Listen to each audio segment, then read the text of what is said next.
জীবনে এমন কিছু মুহূর্ত থাকে যেগুলো ক্যামেরায় ধরা পড়ে, কিন্তু অনুভূতিটা কখনোই পুরোটা বোঝানো যায় না।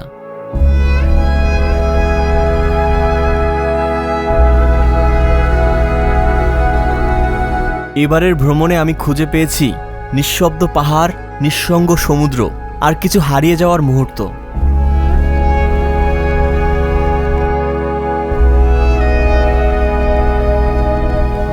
দেখেছি প্রায় 1100 ফুট উচ্চতায় অবস্থিত চন্দ্রনাথ পাহাড়, যার প্রতিটা ধাপই ছিল চ্যালেঞ্জিং।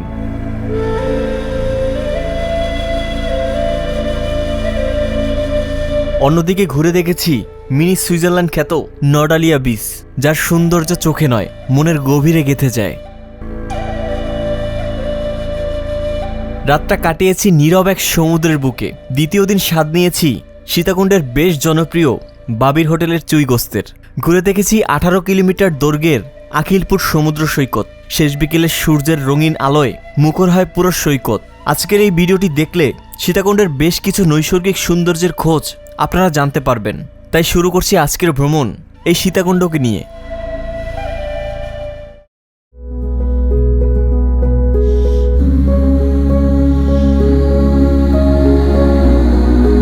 ঢাকা থেকে সীতাকুণ্ড যাওয়ার বেশ কয়েকটি মাধ্যম রয়েছে, তার মধ্যে সবচেয়ে বাজেট ফ্রেন্ডলি হলো ট্রেন ভ্রমণ। প্রতিদিন রাত 10টায় চট্টগ্রাম মেল ঢাকা থেকে ছেড়ে যায়, যার ভাড়া আনুমানিক 120 টাকা। আর যারা একটু বাড়তি আরামে যেতে চান তাদের জন্য বেস্ট অপশন বাস।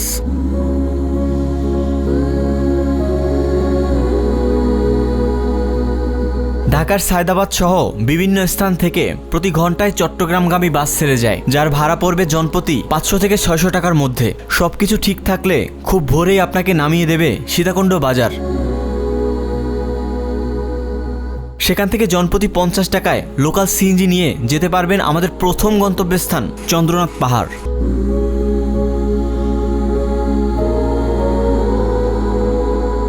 আসসালামু আলাইকুম, স্বাগতম জানাচ্ছি চন্দ্রনাথ পাহাড়ের সমতল থেকে। এখন কিন্তু আমরা এখান থেকে স্টার্ট করব আমাদের যে জার্নিটা আজকের সারাদিনের। আর এখানে কিন্তু অসংখ্য পরিমাণে দোকান রয়েছে, যেখানে কিন্তু আপনারা আপনাদের প্রয়োজনীয় সামগ্রী রেখেও আসতে পারেন, মানে ব্যাগ থেকে শুরু করে সব কিছু রাখতে পারেন। এবং এখানে কিন্তু অনেক ট্রেকিং করার জন্য কিন্তু বাঁশ পাওয়া যায়। আপনাদের এই পাহাড়ের চূড়ায় ওঠার জন্য যে আসলে সাপোর্টটা দরকার, সেই সাপোর্টের জন্য কিন্তু বাঁশ রয়েছে। তাছাড়াও এখানে অনেকগুলো খাবারের হোটেলও রয়েছে, আপনারা কিন্তু সকালের ব্রেকফাস্ট এখান থেকে করে তারপরে কিন্তু এই চন্দ্রনাথের জার্নিটা শুরু করতে পারেন।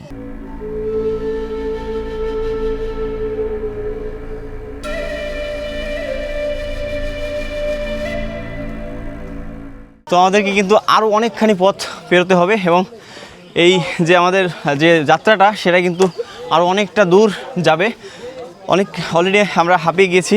আর এখানে যারাই আসছে এবং যারা ওঠার চেষ্টা করতেছে সবাই কিন্তু একদম হাঁপিয়ে যাওয়ার মতোই অবস্থা। কারণ এখানে কিন্তু সোজা কথা না যে এখানকার সর্বোচ্চ চূড়ায় ওঠাটা একদম খুবই কষ্টসাধ্যকর বলা চলে। এবং আমরা এখান থেকে আরও উঠবো এবং সর্বোচ্চ চূড়ায় গিয়ে আপনাদের দেখানোর চেষ্টা করব সেই চন্দ্রনাথের যে সৌন্দর্য দেখার জন্য মানুষ আসলে এই কষ্ট করে, এত কষ্ট করে। সেই কষ্টটা আসলে সার্থকটাই হচ্ছে আমরা সেখানে গিয়ে পৌঁছানোটা।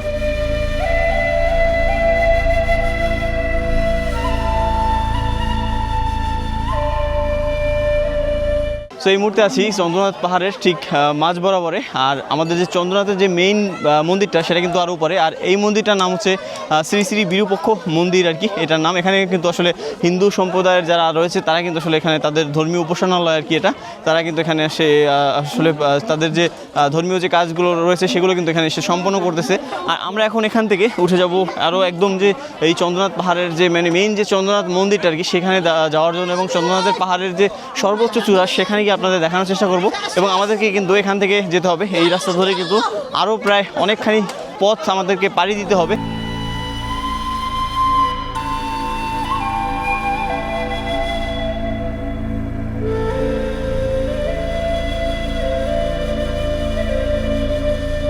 অবশেষে চলে আসলাম সীতাকুণ্ডের সর্বোচ্চ চূড়ায়।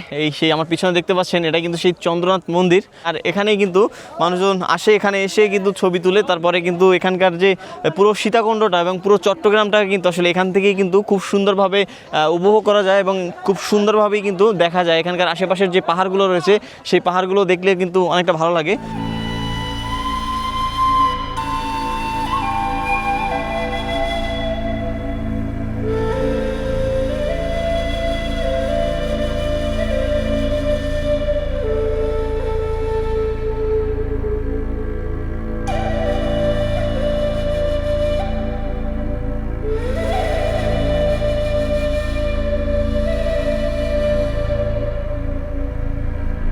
তো আমি কিন্তু এই চন্দ্রনাথ পাহাড় থেকে নেমে গেলাম, আর নামার পরে কিন্তু আপনারা এখানে একটা সেন্ট্রাল পয়েন্ট পাবেন আর কি, যেখানে কিন্তু অসংখ্য পরিমাণে দোকান রয়েছে। আর এই দিক দিয়ে হচ্ছে নামার পথ, আর আপনার এই দিকে হচ্ছে যে ইকো পার্কটা যে রয়েছে সেই ইকো পার্ক, এবং এই ইকো পার্কের ভিতরে কিন্তু দুইটি ঝর্ণা রয়েছে। সেই ঝর্ণা দুটির নাম হচ্ছে সহস্রধারা এবং সুপ্তধারা ঝর্ণা। যদিও এখন এই সময় ঝর্ণায় সেই আসলে পানি নেই, তার কারণে কিন্তু আমরা এইদিকে যাচ্ছি না। আমরা এখন এখান থেকে নেমে একদম সেই সীতাকুণ্ড যে মেইন শহরটা সেখানে যাব।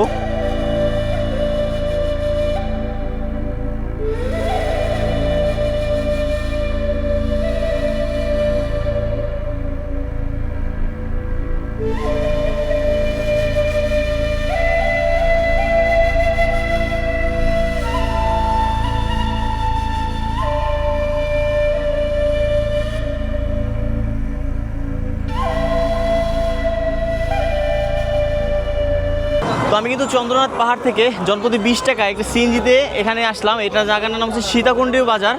আর এই সীতাকুণ্ড বাজার থেকে এখন চলে যাব আমরা বারোকুণ্ড বাজার, কারণ বারোকুণ্ড বাজারে এই অলৌকিক একটা স্পট রয়েছে, আমাদের দ্বিতীয় গন্তব্যস্থান। সেখানে গিয়ে আপনাদের দেখানোর চেষ্টা করব।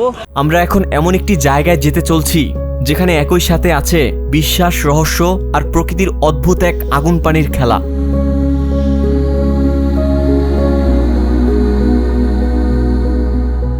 তো বরফকুণ্ড বাজার থেকে একটা মিশুকে করে জনপ্রতি 40 টাকায় যাচ্ছি আমরা অগ্নিকুণ্ডর ঠিক সামনেই। আপনাকে কিন্তু সেই যে অগ্নিকুণ্ডটা রয়েছে সেখানে সামনেই কিন্তু আপনাকে নামিয়ে দিবে।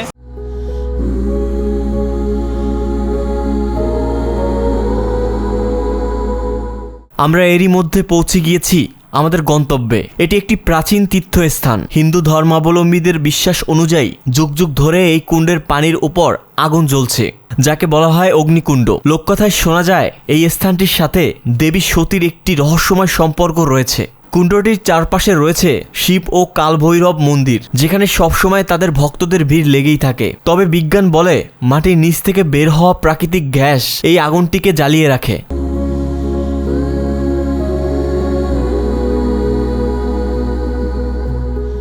বরফকুণ্ড বাজার থেকে আবারও সিএনজি নিয়ে আমরা চলে যাচ্ছি আমাদের আজকের গন্তব্য নডালিয়া বিচ। সো ফাইনালি কিন্তু চলে আসলাম আমাদের গন্তব্যস্থান, এবং এই জায়গাটা কিন্তু একদম আন্ডাররেটেড এবং হিডেন একটা জায়গা আমরা খুঁজে বের করলাম। এটা হচ্ছে আপনার মূলত নডালিয়া যে সি বিচ পয়েন্ট আর কি, মেইন যে পয়েন্টটা তার ঠিক ডান দিকেই রয়েছে এইটা। এবং আপনারা এটা আসতে হলে আপনাদেরকে মেইন রোডে আসতে হবে। মেইন রোডে এসে তারপরে এখানে একটা লেকের মতো আছে, ওই লেকটা মানে ক্রস করে তারপরে কিন্তু এই জায়গাটা আসতে হবে। এবং আসলে বিশ্বাস করেন নডালিয়ার সৌন্দর্য মানে আগে অনেক সুন্দর ছিল, বাট এরকমই ছিল। এই বীজটা যেরকম এখন বর্তমানে দেখতে পাচ্ছেন এরকমই একটা সৌন্দর্য ছিল। বাট এখন যেহেতু মানুষের সমারোহ, আসলে আমরা বাঙালিরা সব নষ্ট করে ফেলছি, এই জায়গাগুলো একদম পুরো ঘাসগুলো নষ্ট হয়ে গিয়েছে। তবে এখানে আসার পরে আর কি, এখানে আসতে পেরে তারপরে কিন্তু আমার একদম পুরো আসলে এই যে ট্যুরটা, এই যে নডালিয়া সীতাকুণ্ডের যে পুরো ট্যুরটা একদম পুরো সাকসেস হয়ে গেল।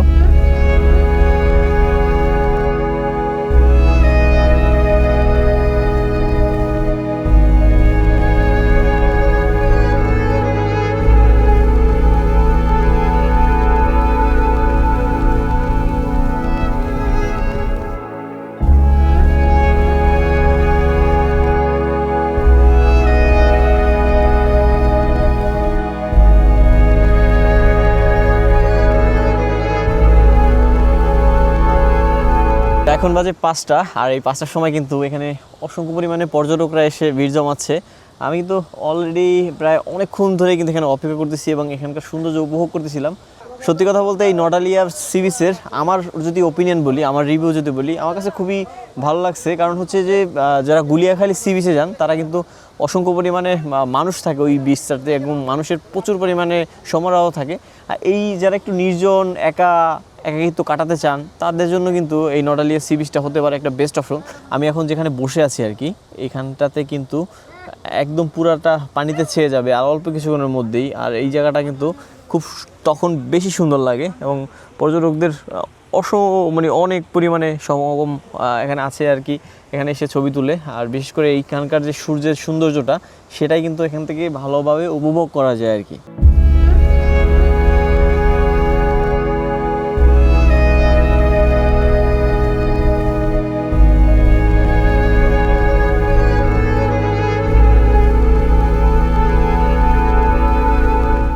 নডালিয়া বিচের সৌন্দর্য উপভোগ করে রাত নামার আগেই আমি এখান থেকে বের হয়ে পড়লাম, কারণ আমি একা ভ্রমণ করছিলাম, তাই কোনো ধরনের ঝুঁকি নিতে চাইনি। এরপর চলে এলাম পাশেই অবস্থিত নডালিয়া বেস ক্যাম্প 24-এ। আজকের রাতটা এখানে কাটানোর পরিকল্পনা। সন্ধ্যা নামতেই হালকা নাস্তা হিসাবে দেয়া হলো নুডলস, আর পাশেই শুরু হয়ে গেল গান, আড্ডা আর আনন্দ।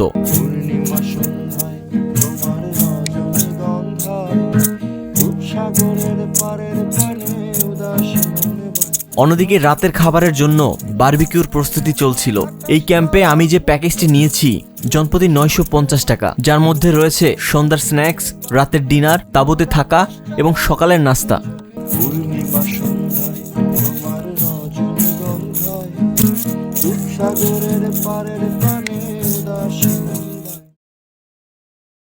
আসসালামু আলাইকুম, শুভ সকাল সবাইকে। নডালিয়া থেকে দ্বিতীয় দিনে স্বাগতম জানাচ্ছি। আমরা কিন্তু আজকে রাতটা এখানেই কাটালাম এবং এইটা পুরাটা কিন্তু সুন্দর একটা জায়গা, এই নডালিয়ার সি বিচ পয়েন্টটা, এবং এই পাশে সমুদ্র। আর এখানে কিন্তু অনেকগুলো আসলে টেন্ট রয়েছে, এখানে কিন্তু অনেক মানুষই থাকতে পারেন চাইলে আপনারা। এই জায়গাটা কিন্তু অনেকেরই অজানা যে এরকম সুন্দর একটা জায়গা সীতাকুণ্ডতে আছে। আপনারা সবাই সীতাকুণ্ডতে এসে ঘুরে যান, কিন্তু রাতটা যে সুন্দরভাবে উদযাপন করা যায় সেটা অনেকেই জানে না। এবং দেখুন এখানে কিন্তু আমাদের মতো আরও অনেকগুলো টেন্ট রয়েছিল, এখানে রাত্রি যাপন করেছিল। ক্যাম্প ফায়ার তো দেখলেনই আপনারা, এবং এটাই ছিল আমাদের আজকের থাকার জায়গা। এবং আমরা এখন সকালের ব্রেকফাস্ট করব। সকালে খাবারে কমপ্লিমেন্টারি আমরা যে প্যাকেজটা নিয়েছিলাম 950 টাকায়, সেই প্যাকেজের মধ্যেই কিন্তু ডিম খিচুড়ি রয়েছে।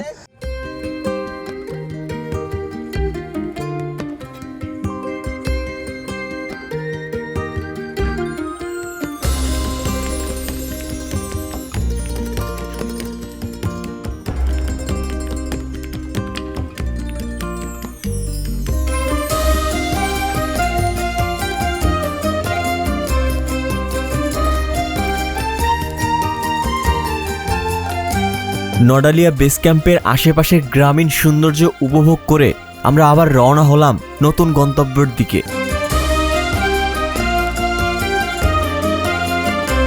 যেতে যেতে এরই মধ্যে দুপুর হয়ে গেল, আর আমাদের গন্তব্য বাবির হোটেল। তো আমরা যেখানে ক্যাম্প করেছিলাম ওইখান থেকে বের হয়ে মেইন রাস্তায় আসার পরে কিন্তু এরকম আপনারা লোকালি বাস পেয়ে যাবেন। আর এই বাসে করেই যাচ্ছি আমরা এখন দুপুরের লাঞ্চ করার জন্য বাবির হোটেলে, এখানকার সীতাকুণ্ডের একটা অন্যতম একটা দোকান, মানে অনেক অনেক পরিচিত একটা দোকান, যেটা বাবির হোটেল নামই চেনে। আপনারা যে কোনো বাসে বা সিএনজিতে বললেই হবে আপনারা যে বাবির হোটেল, সেখানে কিন্তু আপনাদেরকে নামিয়ে দিবে।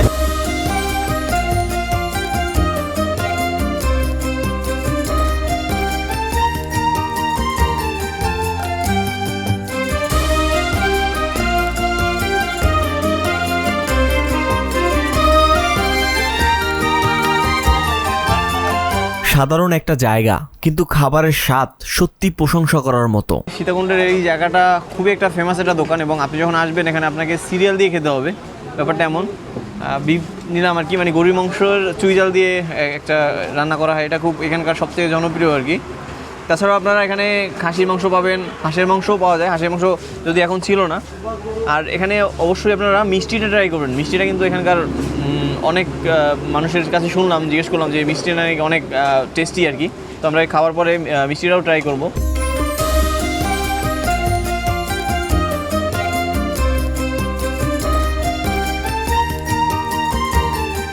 সবচেয়ে বেশি মনে থাকবে এখানকার দই আর মিষ্টির কথা, যেগুলো অবশ্যই আপনারা ট্রাই করবেন। খাবার শেষ করে আমি আবার রওনা হলাম সীতাকুণ্ডের আরেকটি গন্তব্যের খোঁজে, আখিলপুর সমুদ্র সৈকত দেখার উদ্দেশ্যে।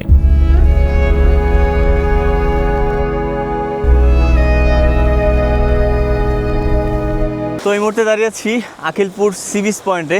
দেখতে কিন্তু খুবই সুন্দর একটা বিচ, এবং এই জায়গায় আসলে আপনারা পতেঙ্গার কথা মনে পড়ে যাবে আপনাদের। পতেঙ্গাতে যেরকম ব্লক রাখা একটা সি বিচ পয়েন্টের পাশে, ঠিক সেরকমই কিন্তু এখানে অনেকগুলো ব্লক আটকে রাখা হয়েছে, যাতে মানে মেইন যে পার্টটা আর কি সেটা যাতে ভেঙে না পড়ে।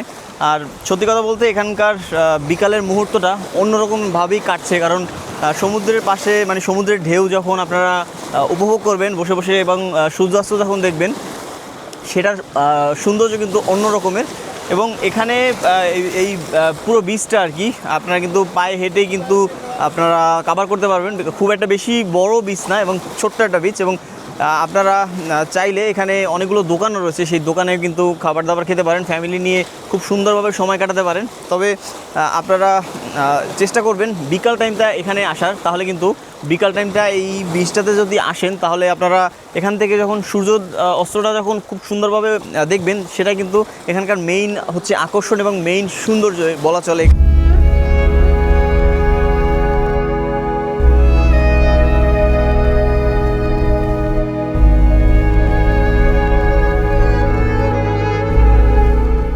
তো হাঁটতে হাঁটতে চলে আসলাম একদম কর্নারে আর কি, একদম লাস্ট পয়েন্টে। আর লাস্ট পয়েন্ট থেকে এত সুন্দরভাবে এখান থেকে সূর্যটা দেখা যায়, সূর্য অস্ত যে সৌন্দর্যটা সেটা কিন্তু এখান থেকে খুব ভালোভাবে উপভোগ করা যায়। তো আপনারা কিন্তু আসলে মিডলে বসে থাকবেন না, আপনারা আসলে কিন্তু একদম ডান সাইডের যে জায়গাটা আছে সেই ডান সাইডের দিকে আসবেন, এবং ডান সাইডে আসার এখানে বসলে এখান থেকে খুব মনে হবে সূর্যটা আপনার একদম হাতের মুঠোয় আর কি, একদম খুব সুন্দর একটা ফিল আপনারা এখান থেকে দিবে, এবং স্নিগ্ধ একটা ফিল কিন্তু আপনারা এখান থেকে উপভোগ করতে পারবেন। কথায় আছে শেষ ভালো যার সব ভালো তার। সত্যি এখানে এসে একদম মনটা শান্ত হয়ে গেল। শেষ বিকেলের আলো, সমুদ্রের ঢেউ আর চারপাশের অপার সৌন্দর্য এই ভ্রমণটাকে করে তুলল পরিপূর্ণ।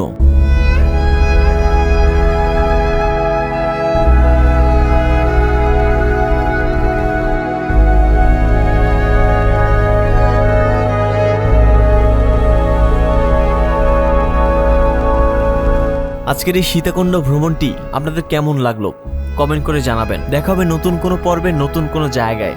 সে পর্যন্ত সবাই ভালো থাকবেন, সুস্থ থাকবেন এবং আমার জন্য দোয়া করবেন।